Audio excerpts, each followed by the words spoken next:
Hi అందరికీ ఈరోజు మా పార్థిపురంలో నారాయణ స్కూల్ దగ్గర పశుపతినాథ టెంపుల్లో త్రయోదశి నాడు నందీశ్వరునికి అభిషేకం చేశారు. దానికి మా ఆరుషి వేద గ్రూప్ సభ్యులందరము వేద పారాయణం చేయడానికి వెళ్ళాము. వేద పారాయణంలోని నమకము, చమకము, పురుష సూక్తము, దుర్గా సూక్తము ఇలా మొదలగు సూక్తాలతో దేవునికి అభిషేకం చేశాము.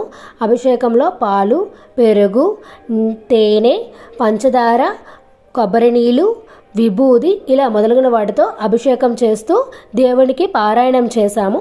మీరు కూడా మా పారాయణం వింటారని కోరుకుంటున్నాను.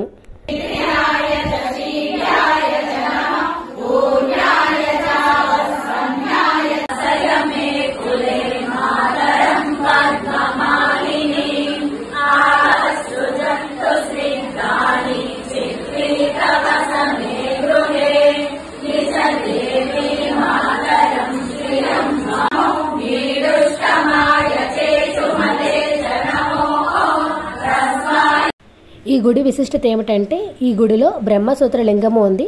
బ్రహ్మసూత్ర లింగము అంటే లింగానికి గీతలు ఉండటం అన్నమాట. అటువంటి లింగాన్ని దర్శించుకోవడం ఎన్నో జన్మల పుణ్యం అంటారు. ఇది నేను చెప్పిన మాట కాదు, చాగంటి కోటేశ్వరరావు గారు చెప్పినది.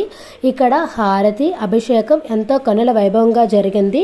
మీరు కూడా నాతో పాటు దర్శించుకుంటారని కోరుకుంటున్నాను. Please like, share and subscribe to my channel for more videos.